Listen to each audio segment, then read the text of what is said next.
What's up, beautiful people? This is your boy Raven X, Mr. Creed himself, and today I want to do something I normally really don't do. I'm going to play World Event. I'm going to take you into some gameplay. I really think this is a nice game mode. It's a lot that you can take from this game. It's different. You can't really play it like you would play all the rest of the world bosses. I think it gives you a chance to play with characters that you have not played with before, or maybe not have, or maybe you don't have these characters built a specific way. You get to test them out in those ways. But me personally, I noticed that there's not a lot of teams that run with damage procs. So we just have to work with that. I might have my Spider-Man set up a different way, and I might get into that mode of playing with them on a extreme cooldown time, and then get in this World Event and play with someone else's character, and they don't really move the way my character is, or it just might move better. I do feel like this is a good game mode for free-to-play players. Giving them the chance to play with characters that they just don't have, or maybe before they want to rank up these characters, they can actually see how they play. I think it's a pretty interesting game mode. Essentially you want to get 1 million in this. After that, it really doesn't matter. Unless you try to reach for higher achievements. I noticed that you keep moving. You want to avoid these all the red, anything red, just avoid that. You know what I'm saying? Sometimes I like to go towards the robot and just wait for them to blow up and then go dead into an iframe. But then again, like I said, some of these characters, like, I really don't know their rotations or their skill set, because I don't really play with a lot of these characters. You know what I'm saying? So, like, it's hard for me to evade a lot of things in there, which keeps the game kind of fresh and interesting, because it allows me to play with these characters that otherwise I wouldn't really play on my own. I'll probably forget about these characters. So this game mode has a lot of pros and cons, but for the most part, I think it's an excellent game mode. I think it was real creative.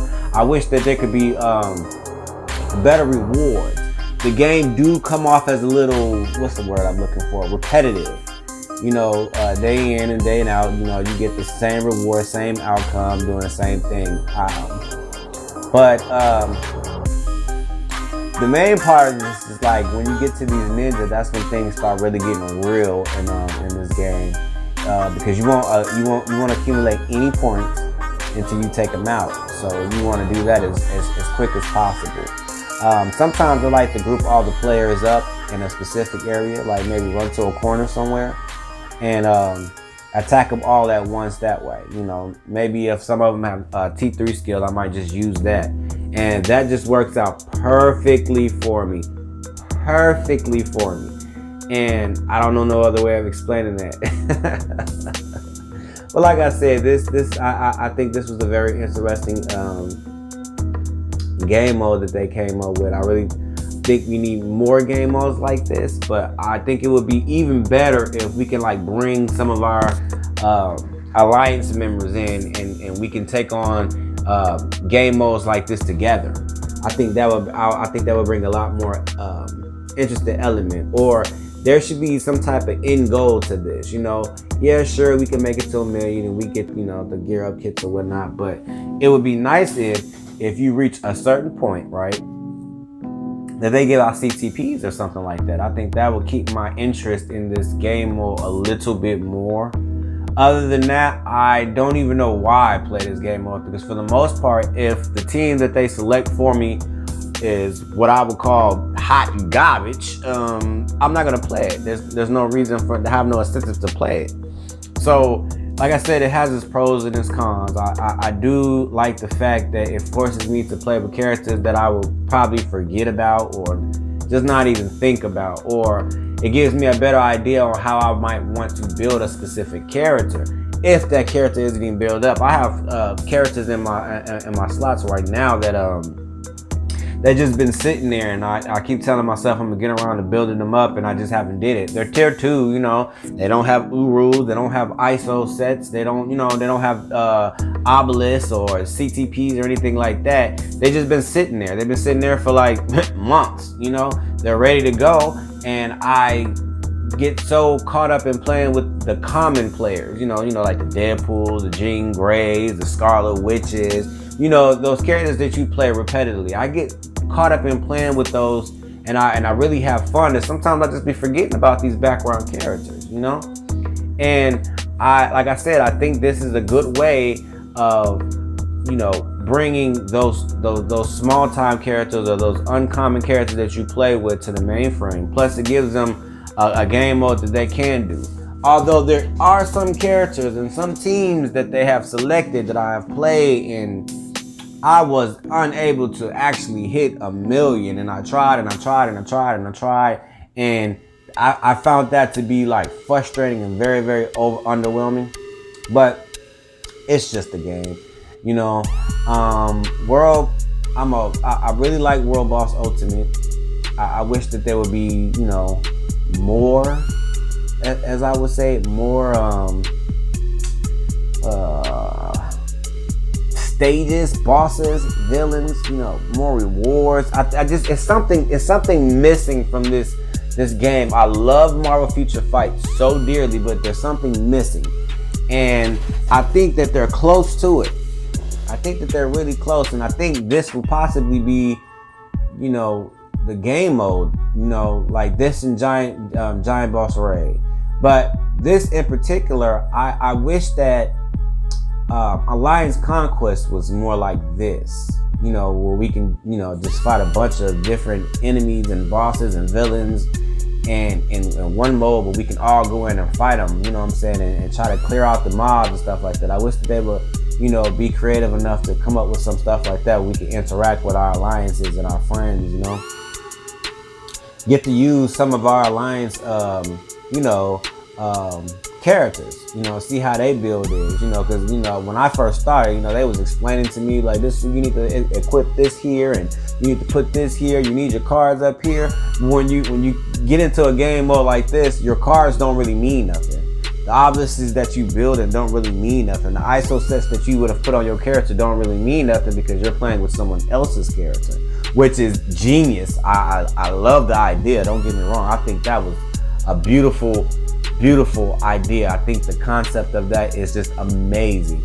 And like I said, I've gotten to play with characters that I otherwise would not even have played. There's some paywall characters on here that I haven't really gotten a chance to play with. And when I play it on here, it's like beautiful.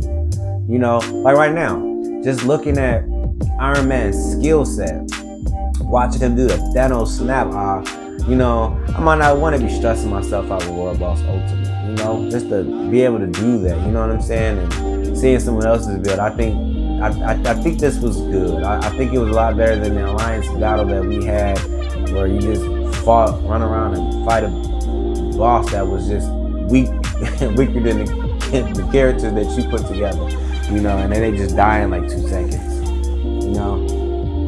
I've been messing up in these last 3 rounds. I've been all in the red and getting hit and losing them, but for the most part, I'm almost confident that I will hit 1,000,000 every time, because if the team don't look good, I won't be playing it, and that's all facts. I also want to remind you guys, there's a live stream going on today of the new update, the Neymar.